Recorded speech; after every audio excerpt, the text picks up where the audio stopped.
जय श्री प्रभुपाद की जय, गुरु महाराज की जय। আমরা শ্রীমদ্ ভগবত গীতা যথাযথ as it is আমার পেছনে স্ক্রিন দেখতে পাচ্ছেন যে প্রভুপাদ আমাদের এই যে ভগবত গীতা যথাযথ এটাকে as it is কেন বলেছেন? কারণ ভগবান গীতাতে কি বলেছেন?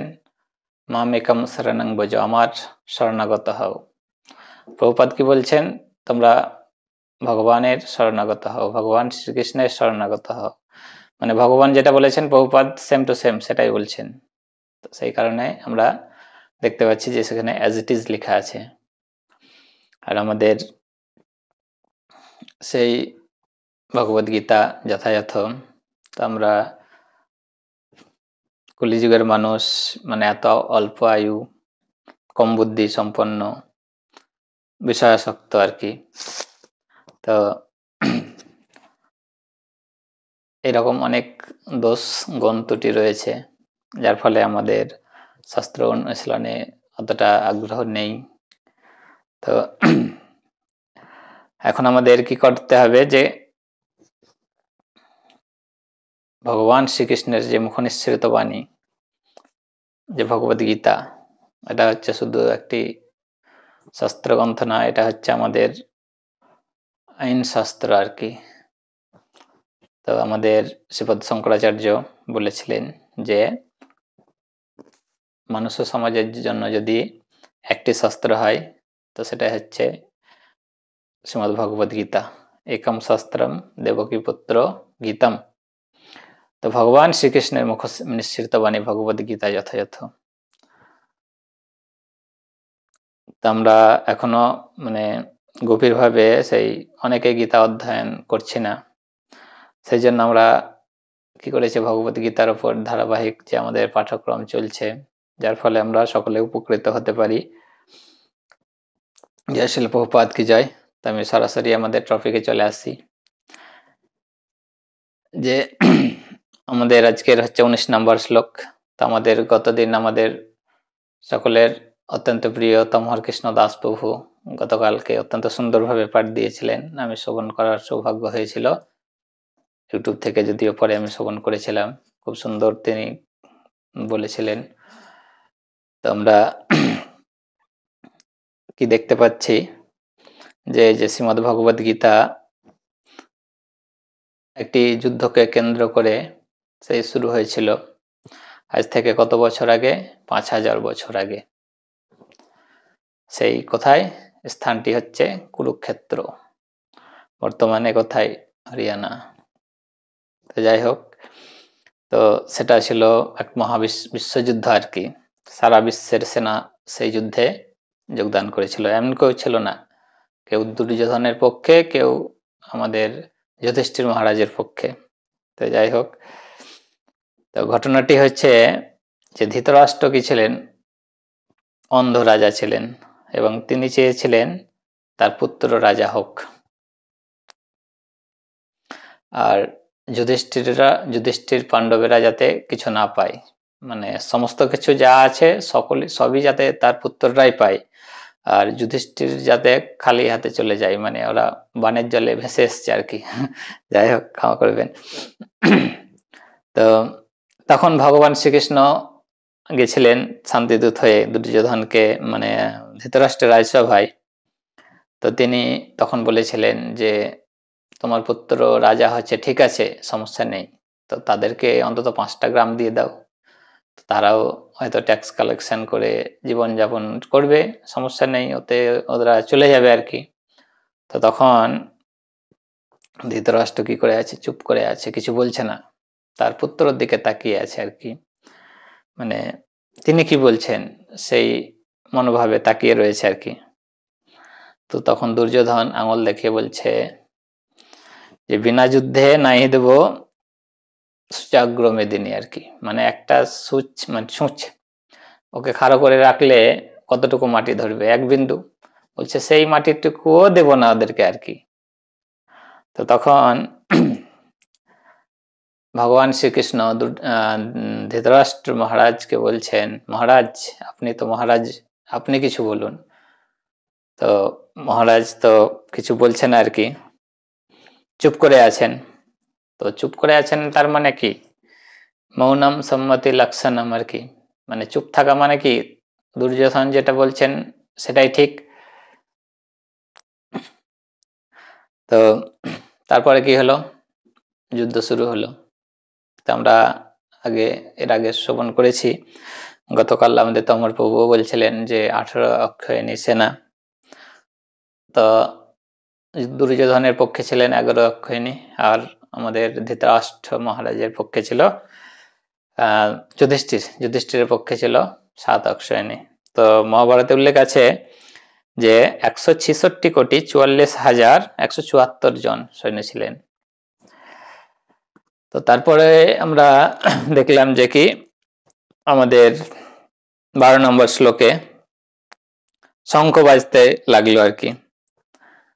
তো প্রথমে কে শঙ্খ বাজিয়েছিলেন, সকলে নিশ্চয়ই জানেন যে প্রথমে দুর্যোধনের পক্ষে থেকে ভীষ্মদেব উচ্চস্বরে, যেটা 12 নম্বর শ্লোকে বলা হয়েছে, তো উচ্চস্বরে কিসের মতো, সিংহের মতো শঙ্খ বাজিয়েছিলেন। তো এখানে দুর্যোধন মানে আমাদের ভীষ্ম পিতামহ, তিনি প্রথমে শঙ্খ কেন বাজালেন, তো দুর্যোধনকে কাছে সেই আমাদের ভীষ্মদেবের কাছে দুর্যোধন মানে সেই বিশাল সৈন্যসজ্জ ব্যাখ্যা করলেন। তো সেখানে ভীষ্মদেব বুঝতে পেরেছিলেন যে মানে দুর্যোধন মনে কিছুটা একটা ভয় পাচ্ছে আর কি। তো তিনি মুখে কিছু বললেন না, সঙ্গে সঙ্গে শঙ্খটা বাজিয়ে ফেললেন আর কি। তো তিনি সেই পুত্র দুর্যোধনের প্রতি সহানুভূতি দেখিয়েছিলেন, যেহেতু তিনি কেন সহানুভূতি দেখিয়েছিলেন শঙ্খটা বাজিয়ে, কারণ তিনি ছিলেন তার আশ্রিত, বিশেষ কথা হচ্ছে অন্নভোজী, আর তার থেকে বড় কথা হচ্ছে সেনাপতি ছিলেন তিনি প্রতিজ্ঞাবদ্ধ ছিলেন যে যতদিন থাকবেন তিনি এই সিংহাসনের রক্ষা করবেন আর কি। তো তারপরে আবার যুদ্ধ যখন শুরু হবে তখন তিনি উপলব্ধি করলেন যে দুর্যোধনের অন্তরে যে ভয় বাসা বেঁধেছে সেটা যাতে একটু দূরীভূত হয়। সর্বোপরি ব্যাপারটা হচ্ছে যে দুর্যোধনকে তিনি জানিয়ে দিয়েছিলেন যে জয় তার দিকে নেই আর কি, যেহেতু পরমেশ্বর ভগবান শ্রীকৃষ্ণ তার বিপক্ষে রয়েছে। তো সেই কারণে তিনি সিংহের মতো গর্জন করে শঙ্খ বাজালেন। তো যাই হোক, তো পরবর্তীতে আমরা দেখতে পেলাম যে তারা সবাই, আমাদের ভীষ্মদেব যখন শঙ্খ বাজালেন তারপরে সব ঢাক ঢোল ভেরি পনব আনক গোমুখ প্রচন্ড বেগে বাজাতে লাগলো, মানে সবাই শুরু করে দিল, যেহেতু ভীষ্মদেব সেনাপতি তিনি শুরু করেছেন, বাকিরা সবাই শুরু করে দিল। তো সেটা একটা তুমুল শব্দের সৃষ্টি হলো আর কি। এখানে আমরা দেখতে পেলাম যে দুর্যোধনের পক্ষের মানে শঙ্করধ্বনি আর কি। আমাদের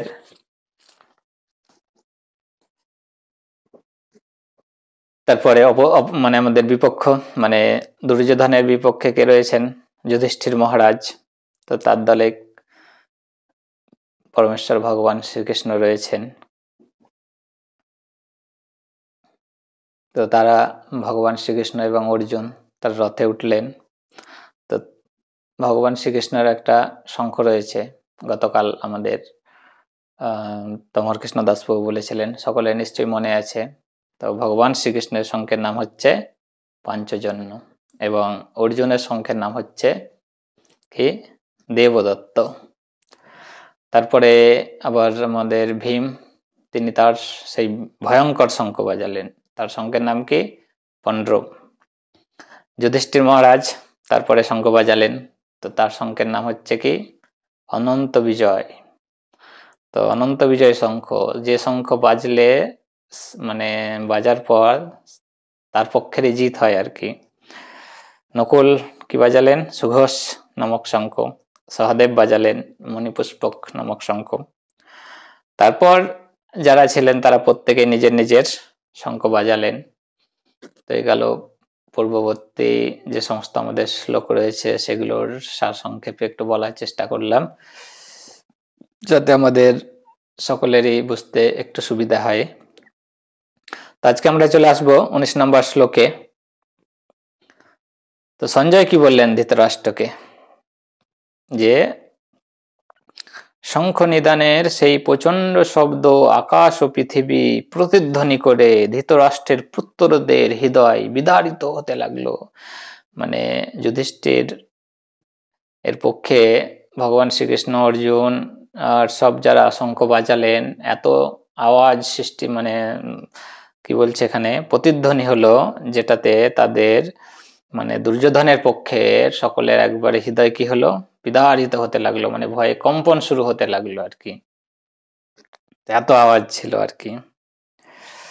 তো এর আগে আমরা দেখলাম যে দুর্যোধনের পক্ষের তারাও মানে শঙ্খধ্বনি বাজিয়েছিলেন, কিন্তু তাদের মানে পাণ্ডবেদের হৃদয়ের মানে কোনো, তারা কিছু বুঝতেই পারেননি, যে বাজলো বাজলো আওয়াজ হলো, কিন্তু তাদের হৃদয় সেই রকম ভাবে কেঁপে ওঠেনি আর কি। কিন্তু পাণ্ডবেদের শঙ্খের ধ্বনিতে তাদের হৃদয় কি হলো, কাঁপতে শুরু করে দিয়েছে।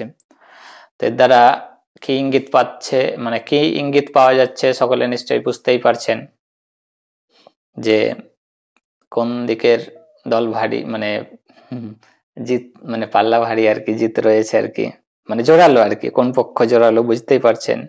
তো এখানে কথাগুলো সঞ্জয় কি করছেন, সে ধৃতরাষ্ট্রকে শোনাচ্ছেন, রিলে করে শোনাচ্ছেন, মানে শ্রবণ করাচ্ছেন।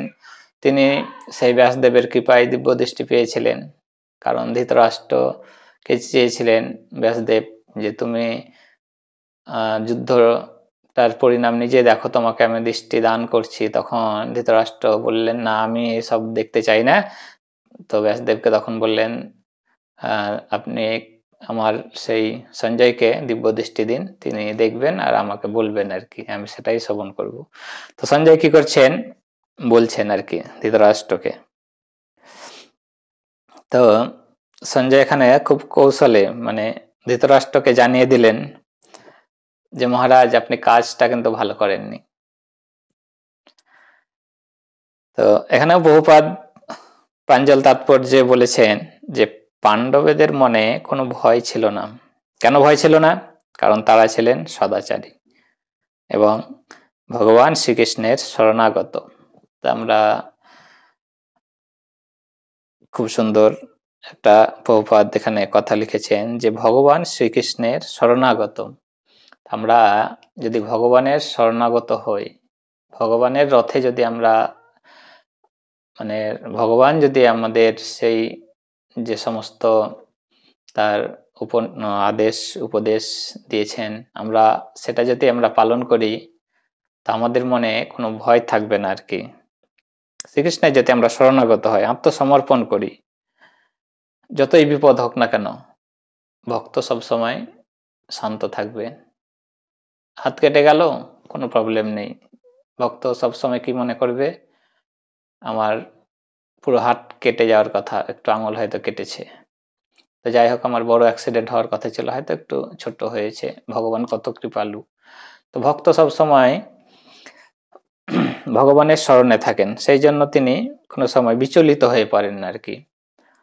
আর যারা ভক্তিপথে এখনো আসতে পারেনি, সব সময় বিচলিত থাকে, এটা করলে কি হবে, এটা করলে এরকম হবে, এটা করলে আমাদের লাভ হবে, এটা করলে আমাদের মানে কি হবে, এটা এটা তো করছি, কাজটা ঠিক হলো কি, তারপরে এখানে তো যাচ্ছি, এখানে কি লাভ হবে, আমরা এই কাজটা করছি, এটা কি আমার ঠিক হচ্ছে, মানে সারাদিন এত বিচলিত থাকে, সব সময় টেনশনে থাকে, মানে কাজ করে সারাদিন মান, সেই সকাল থেকে রাত পর্যন্ত কাজ করবে, সারাদিন মান কাজ করার পরেও কোনো শান্তি নাই আর কি, আবার অশান্তি, মানে এত কাজ করে কিন্তু ওই সেই বাড়ি এসে ঠিকমতো খেতেও পায় না, হয়তো পেট ব্যথা, অম্বল গ্যাস, কত রকম সমস্যা আর কি।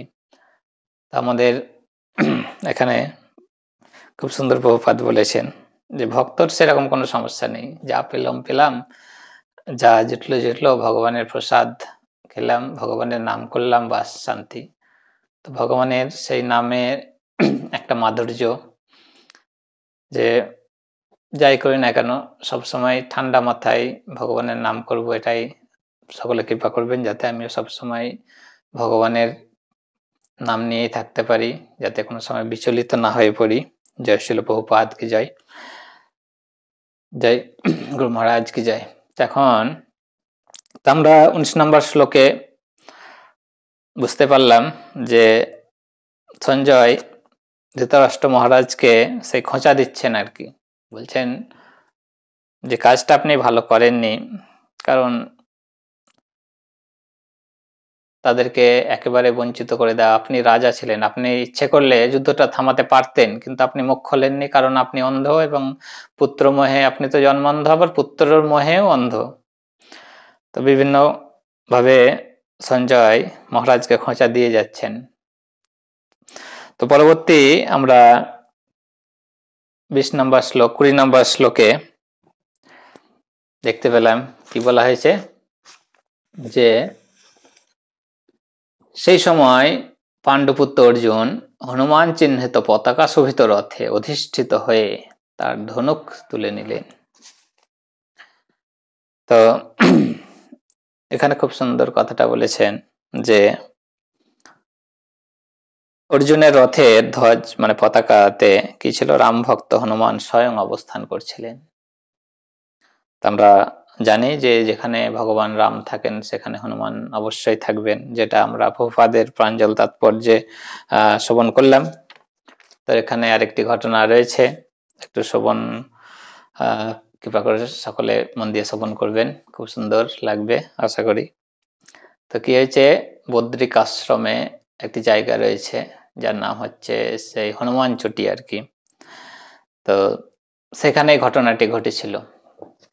একদিন কি হয়েছে, পঞ্চপাণ্ডব যখন বনবাসে ছিল, তো তারা তখন একদিন সেই বদ্রিকাশ্রমে সেই গঙ্গার তীরে বসেছিল আর কি। তো সেখানে দ্রৌপদী দেখলো যে শতদল পদ্ম আর কি, খুব সুন্দর পদ্ম ভেসে আসছে। তো তখন তার খুব সুন্দর মানে মানে মনে আরো সেই পদ্ম নেওয়ার আকাঙ্ক্ষা জাগলো আর কি, খুব সুন্দর, তার মনোমুগ্ধ করে দিয়েছিল। তখন তিনি কি করলেন, যুধিষ্ঠিরকে বললেন আমার পদ্মটা খুব পছন্দ হয়েছে, আমাকে আরো কয়েকটি এনে দাও না। তো তখন যুধিষ্ঠির ভীমকে বললেন যে যাও, উপর থেকে যখন পদ্ম আসছে তখন নিশ্চয়ই কোনো সরোবর রয়েছে, তুমি দেখে আসো, সেই সরোবর থেকে পদ্ম নিয়ে আসো আর কি। তো সেই সরোবরে যাচ্ছেন ভীম, উপর দিকে যাচ্ছিলেন, সে কি আনতে যাচ্ছিলেন, সেই পদ্ম আনতে যাচ্ছিলেন আর কি।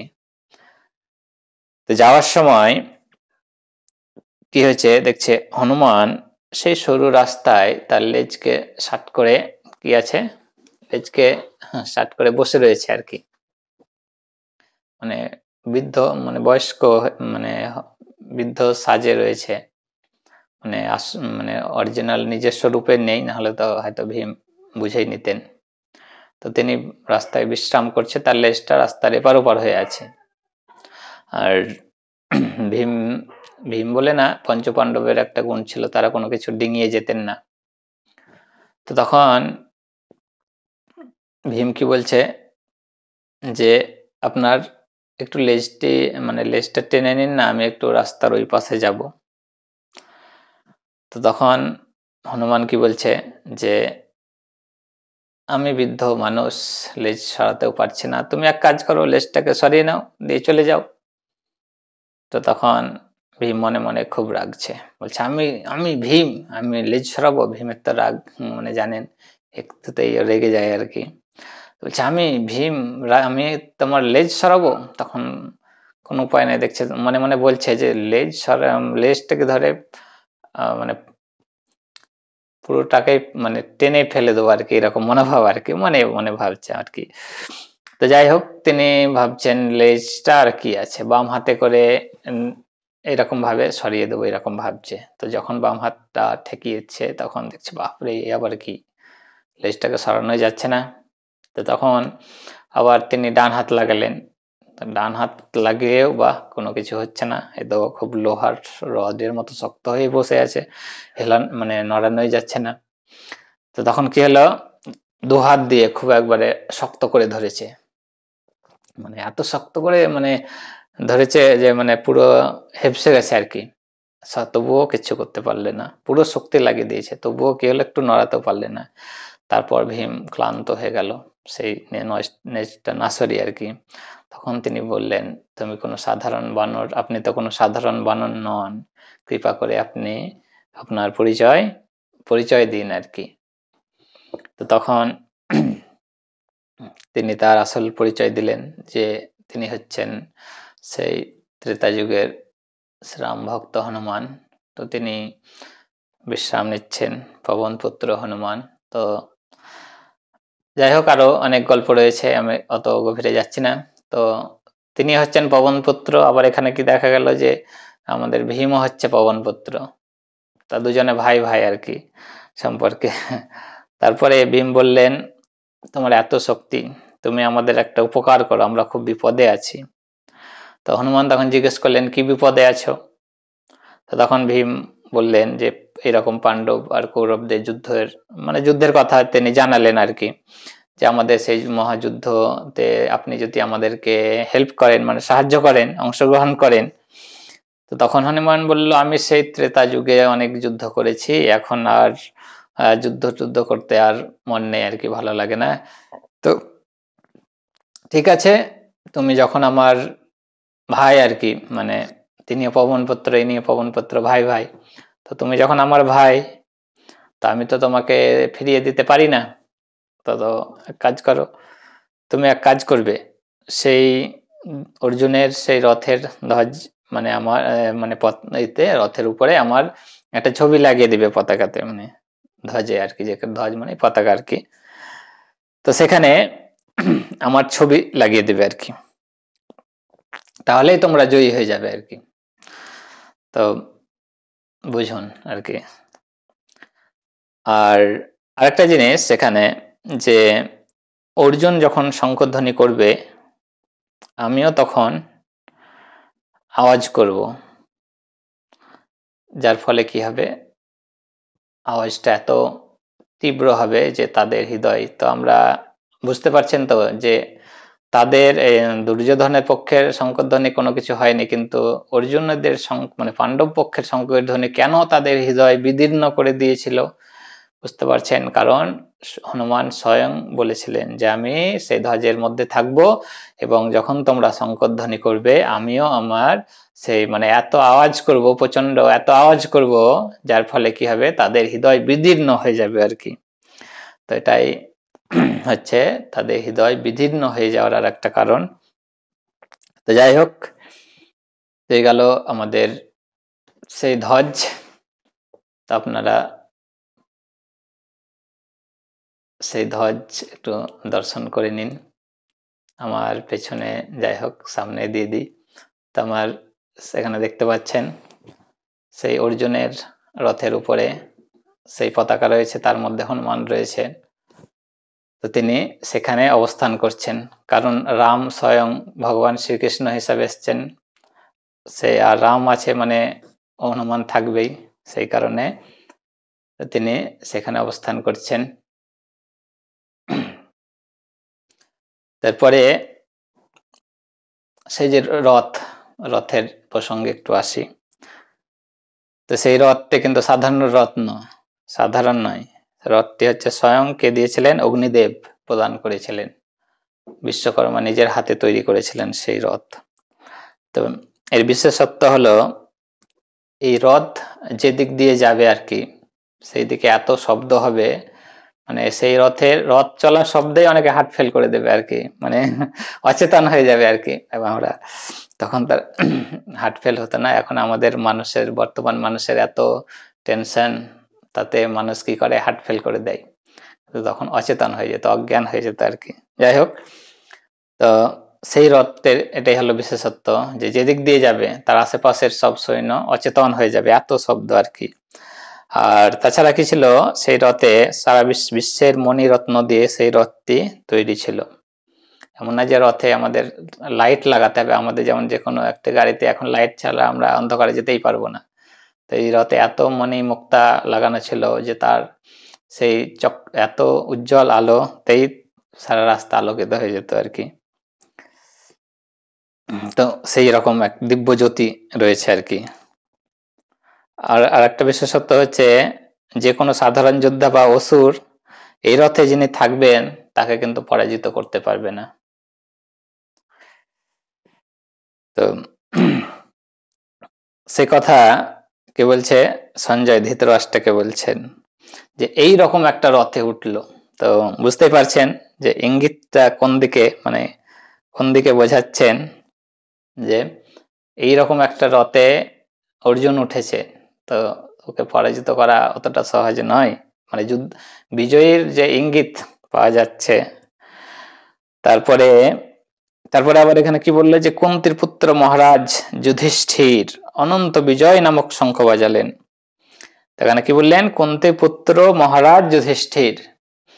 তো মানে কৌশলে সঞ্জয় ধৃতরাষ্ট্রকে জানিয়ে দিলেন যে মহারাজ যুধিষ্ঠির মানে তিনি মহারাজ, মানে যুদ্ধ শুরুই হলো না, তো সঞ্জয় তাকে মহারাজ ঘোষণা করে দিলেন।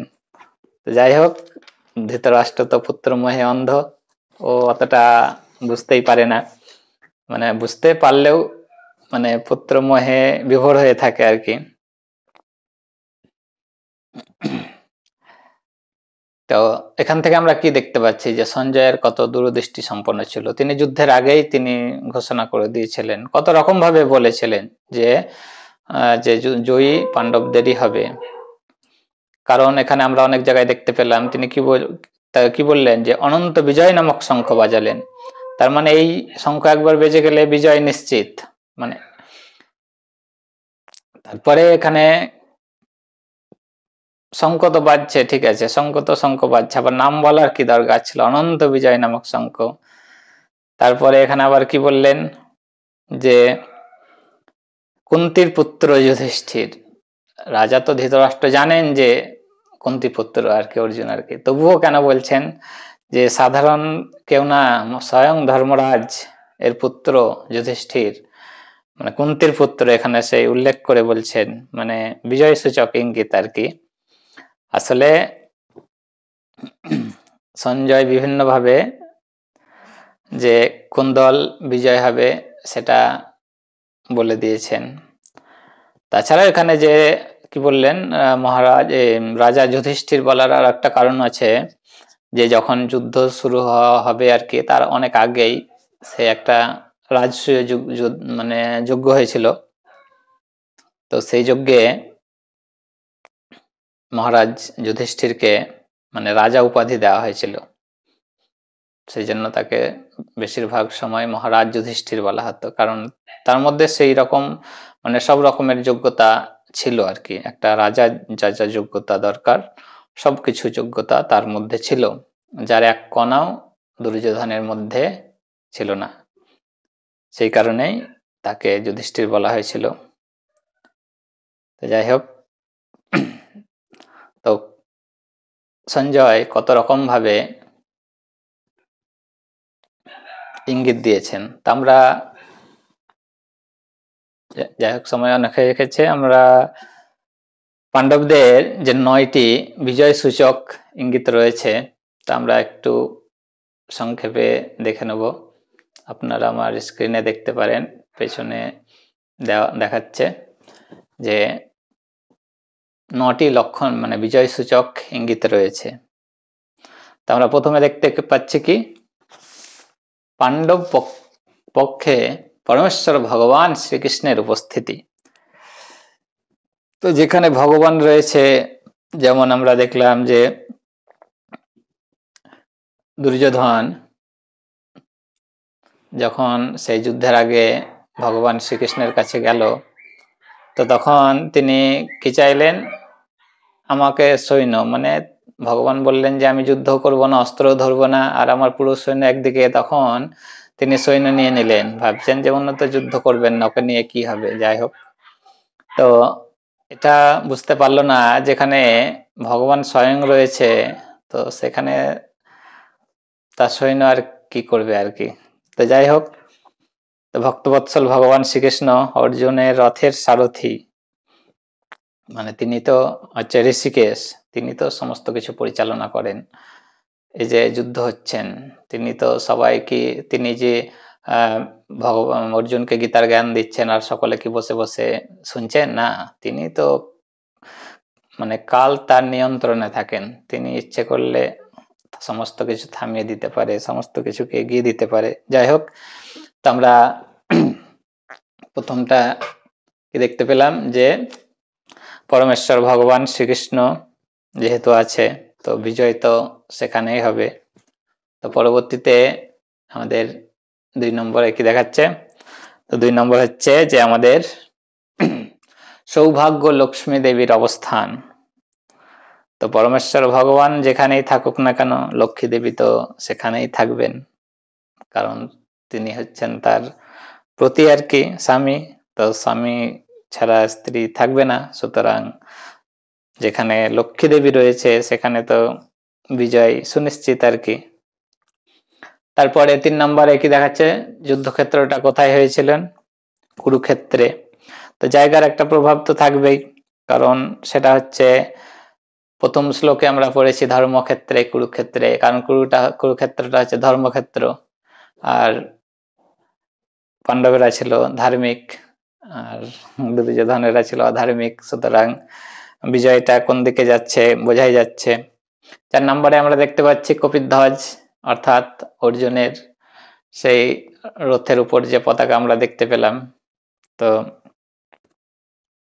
হনুমান যেমন রামচন্দ্রের বিজয়ে সহায়তা করেছিলেন, সুতরাং এদের বিজয় নিশ্চিত।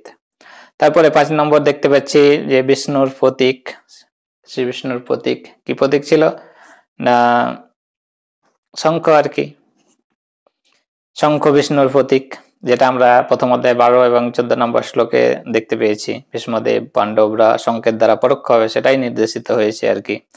দিব্য শঙ্খ নাদ, মানে ভগবান শ্রীকৃষ্ণ অর্জুন, শঙ্খ হচ্ছে অপ্রাকৃত দিব্য আর কি। তো সুতরাং সেখানে তো বিজয় অবশ্যই হবে। তারপরে ভীষ্মদেবের শঙ্খধ্বনি,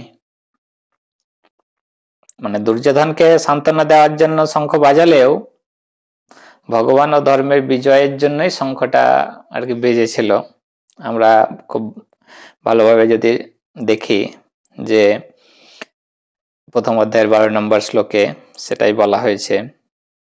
তারপরে 8 নম্বরে কি দেখতে পাচ্ছি, অগ্নিদেবের দেওয়া অর্জুনের দিব্য রথ। তো রথের কথা বর্ণনা তো বললাম, আশা করি শ্রবণ করেছেন।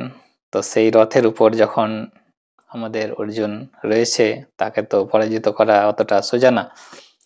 তারপরে 9 নম্বর কি হচ্ছে, হৃদয় বিদীর্ণ হওয়া। তো পাণ্ডবের সেই শঙ্খধ্বনি কৌরবদের যে হৃদয় বিদীর্ণ করে দিয়েছিল। তো এতগুলো ইঙ্গিত কিসের প্রতীক, নিশ্চয় বোঝাই যাচ্ছে যে বিজয় কোন দিকে যাচ্ছে। তো যাই হোক, সব থেকে বড় কথা হলো যে পরমেশ্বর ভগবান শ্রীকৃষ্ণের শরণাগত। তা আমরা যদি আমাদেরও এই জড়জগতে আমাদেরও সেই রথ, বিজয় রথ যদি আমরা সঠিক জায়গায় নিয়ে যেতে চাই, সঠিক গন্তব্যস্থলে নিয়ে যেতে চাই, তো ভগবান শ্রীকৃষ্ণের আদেশ নির্দেশ আমাদেরকে পালন করতে হবে।